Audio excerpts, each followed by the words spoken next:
Welcome back. Today we're looking at the Iliad, book 23. As we come to the end of the story and work towards our resolution, we still have a few things to tie up, including Patroclus' funeral. But before we look at the action of this book, let's talk about some of the key characters here. Achilles is, of course, very important in this book. He is the one leading the funeral, and he's going to be the one setting the tone of respect for his friend Patroclus. And he's determined to make this a big deal. This isn't just a little funeral that we're going to do quickly and finish it. No, this is going to be a funeral to remember. We're also going to look at Antilochus, who's been a key character throughout the book. He's the son of Nestor, and he's a brave warrior himself, and has done a lot of action throughout the book, although most of his moments have been somewhat small. Now we're going to see his competitive spirit really come out in this book. We're also going to see Nestor and his relationship with his son Antilochus, as well as his continued role as the old man with lots of stories to tell about the past. Someone that everyone respects, but who also tends to ramble on a bit. We're also going to get a good little recap of a lot of our favorite heroes from the rest of the book, including Great Ajax, Little Ajax, Diomedes, Menelaus, Teucer, Odysseus, Idomeneus, Meriones. In some ways, this book is a chance to give them each one last moment to shine, as well as draw in a few other characters who really haven't gotten a moment yet. And each one attempts to show off some skills, while also continually being manipulated by the gods, just like throughout the rest of the book. Okay, let's look at the actual action of this book. So the first part of the book is the actual funeral of Patroclus. As we left off at the end of book 22, all of Troy is grieving over the loss of Hector. And Achilles has just returned from killing Hector, and he still has Hector's body attached to the back of his chariot. And all the Greeks come home and they strip down, they start cleaning up, except for Achilles and his myrmidons. Before they can rest, Achilles has them all parade around the body of Patroclus. And Achilles continues to drag Hector's body around. After this, they all disarm and take their armor off, and Achilles sets out this great feast for them. They start slaughtering animals like crazy so that the blood runs in cupfuls, it says. And everyone asks Achilles if he wants to, clean up. He's been, murdering people left and right. He's covered in blood. But he refuses to bathe until after the funeral of Patroclus. And so everyone's like, okay, so they all eat their feast and then they all go to bed, except for Achilles, who stays out on the beach beside the body of Patroclus to watch and wait. But as he's sitting out there on the beach, he dozes off, and the ghost of Patroclus comes to him.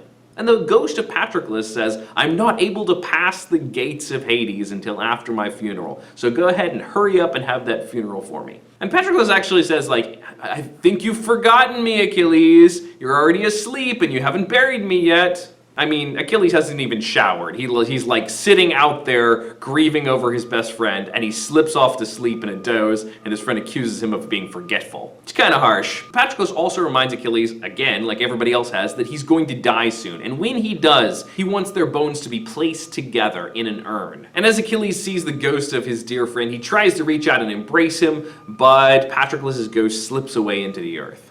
And Achilles begins to grieve so loudly that he wakes up all of his buddies, and they all gather together with him, and they all mourn together until dawn. And now it's time for the funeral pyre. So they gather timber from all around, go and drag it back here, and they build a big pyre to burn the body of Patroclus. And Achilles has this really long lock of hair that he's been saving. He made an oath to the river god back home, Spercheius. And he says, I was going to cut this off for you, saving this lock for you until I came home safely. But I'm not coming home safely, obviously. So I'm going to give it to Patroclus instead. So he cuts this lock of hair off and he tosses it on the fire. He then dismisses the main army and just keeps the closest people to Patroclus around for the end of the funeral. And then he begins to sacrifice several things and tosses them on the pyre as well, including some of Patroclus' favorite dogs, some horses, some sheep and cattle, some honey and oil, and he covers the body of Patroclus in animal fat so it'll burn quickly.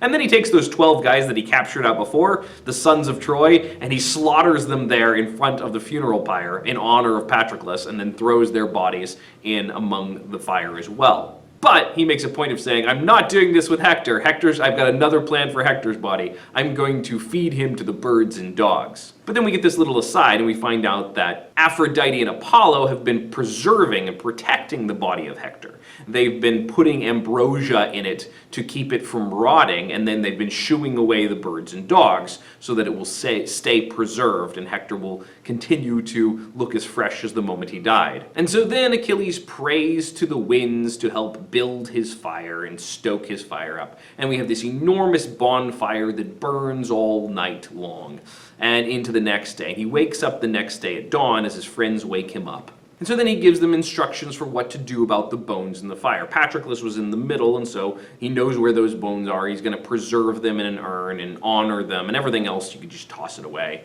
And as they're cleaning up from the bonfire, Achilles suddenly starts bringing all these prizes out of his tent. And so it's clear that he's not done with the funeral yet. Not only have we had this pyre to burn the body of Patroclus and to honor him, but we also are now going to have a big elaborate games time. Major competitive athletic events to test the skills of all of his friends and to offer them all these prizes. And so we get to show off the skills of all of our favorite heroes one more time.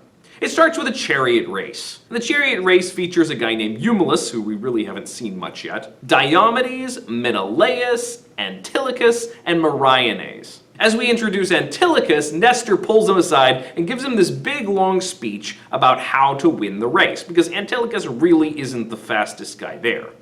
His horses definitely aren't the best, but Nestor gives him some good tips as a chariot driver. If you're just a really wise chariot driver and you keep on your game, you don't let your horses slack any, you can pull it off. And you see the peg out there, if you cut it really close as you make the turn, that will give you the advantage you need. And so Antilochus is feeling really competitive, and he wants to win in honor of his dad. But Eumelus is really the favored champion here. And so then we get this fun play-by-play of the race, which goes on for some time. Eumelus immediately takes the lead, with Diomedes right behind him. And Diomedes is working really hard and he's driving his horses. But then Apollo decides to step in and cheat, because he doesn't like Diomedes, because Diomedes challenged him earlier in the book, back in book 5.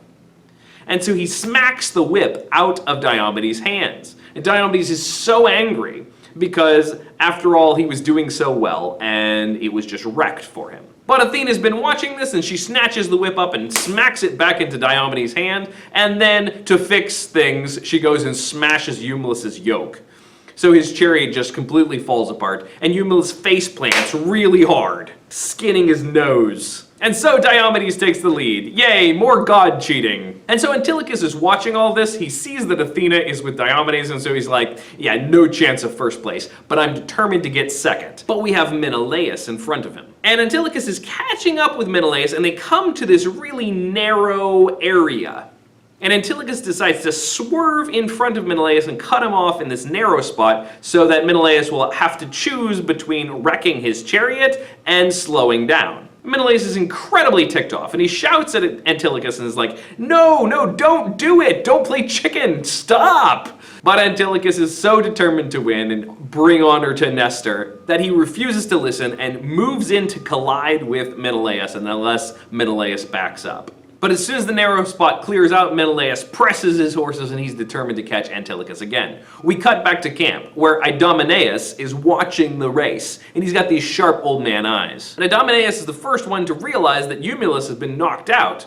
And he says so, and says that Diomedes is in the lead, but then little Ajax doesn't believe him, and they are about to come to blows when Achilles is like, knock it off, this is my games and my funeral for my friend, don't stop the stupid fighting. And so then they all watch as the riders come in, Diomedes first, Antilochus second, Menelaus just barely behind him, and Meriones in the last place, not counting Eumelus, who's limping along on the ground. Eumelus limps across the finish line with his wrecked chariot and his skinned up nose, and Achilles feels so bad for him that he says, "Aw, I can't believe you lost. You should have been the winner. You deserve a prize anyway. I can't give you first place because Diomedes earned that, but I can give you second place." And Antilochus is like, what? I worked so hard for second place. There's no way you could just give him my prize. Give him something else! And so Menelaus is angry and he starts accusing Antilochus of winning only because he was driving recklessly,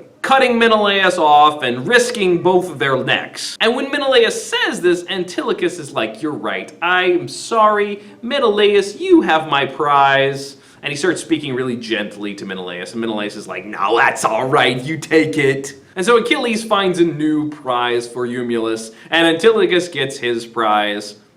And there's still one prize left because there was a 5th place prize that wasn't really claimed. And so Achilles decides he's gonna give it to Nestor too, just to honor the old man. And Nestor does this big thank you speech talking about back in his day, he won all the prizes and he was so great in almost everything except for chariot racing. And so he's honored to get this prize. Next up is a boxing match, and Achilles brings out 2 prizes, a 1st place prize and a consolation prize. And so we get these 2 boxers, Epeius and Euryalus, who decide to fight each other. And Epeius is the clear favorite, and he definitely leads through. He completely knocks the sense out of Euryalus. And so that match is particularly short. Next up is a wrestling match between great Ajax and Odysseus. You know this is going to be good. And the 2 of them are actually pretty well matched. They both struggle back and forth with each other for a long time, and it's clear that it's going to be a stalemate. Until finally they decide to just start picking each other up and throwing each other. And Ajax begins to do that with Odysseus, but Odysseus kicks his knees out from under him, and so they collapse. And then Odysseus tries to pick up Ajax, but Ajax is just too solid, and so Odysseus can't get him off the ground. And so Odysseus just kicks him down again. So the 2 of them keep knocking each other over. And finally Achilles is like, "Nah, that's enough, you tie. You both get prizes." The next event is the foot race, which is going to be run between little Ajax, Odysseus, and Antilochus.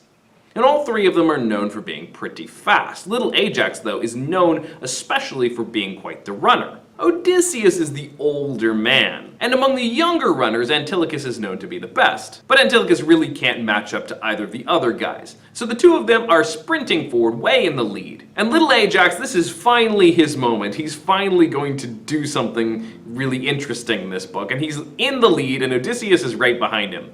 But Odysseus prays to Athena and asks for the win. And so Athena causes little Ajax to trip and land face first in some cattle manure from earlier when they were slaughtering all the cows. It is incredibly slapstick and embarrassing, and Odysseus comes in first. Little Ajax still manages to pull off 2nd place, and Antilochus comes up in the end. Antilochus is a very good sport about this, and he says, "I'll tell you something you've always known, my friends. Down to this very day, the gods prefer old-timers. Look at Ajax now, with only a few years on me, but Odysseus, why, he's out of the Dark Ages. One of the old relics, but in the green old age, they say. No mean feat to beat him out in a race, for all but our Achilles." And so not only does he poke fun at Odysseus for being one of the old guard, and how the gods always like them better, but he also takes the occasion to flatter Achilles, who is known for being quite the runner. And because he flatters Achilles, Achilles is like, "I'll give you an extra prize, here you go." So Antilochus makes off really well here. The next event is a spear fight between Big Ajax and Diomedes, which is pretty great, except for the crowd does not let it go on very well. Nobody wants either of these guys hurt. And so after a couple of quick misses, they're like, no, we're done. Just give them both prizes. Then we have the iron hurling event, where the characters pick up a huge hunk of iron and chuck it, see how far they can throw it. We have Polypoetes and Leontius, who, if you remember, were defending the gates back earlier in the book. Then we have Great Ajax and Epeius, the big boxer guy. All 4 of them are very impressive in their iron throwing, but Polypoetes takes the prize. Then we have an archery match between Teucer and Meriones. And Teucer, of course, is the favorite, but he does not pray to Apollo beforehand, whereas Meriones does. So Teucer only manages to shoot the rope binding the dove in place, whereas Meriones manages to hit the dove. And so Teucer gets robbed. The final event is supposed to be spear throwing, but when Agamemnon and Meriones line up for the spear throwing event, Achilles says everybody knows Agamemnon has this one, and so he goes ahead and gives the prize to Agamemnon, whether in flattery or whether Agamemnon really is just that good. And so we come to the end of our sporting events, and the end of the funeral games. Okay, let's talk about the meaning of this book. First of all, One aspect of the Iliad, which I really haven't emphasized throughout my videos, is the historical aspect. One of the coolest things about this book, considering that it's approaching 3,000 years old, is that it reveals aspects of a culture that is very far removed from our own. In fact, much of what we know about the Greeks comes from texts like this. This entire sequence of a vivid funeral and all of the aspects that go into the funeral gives us interesting cultural insight into this community. It's a vivid and interesting way to honor the dead, especially a dead warrior and athlete, through these athletic events. Not to mention the very detailed description of the preparation of the pyre. The second interesting point is the ghost of Patroclus and his appearance. Of course, that's a cultural aspect as well.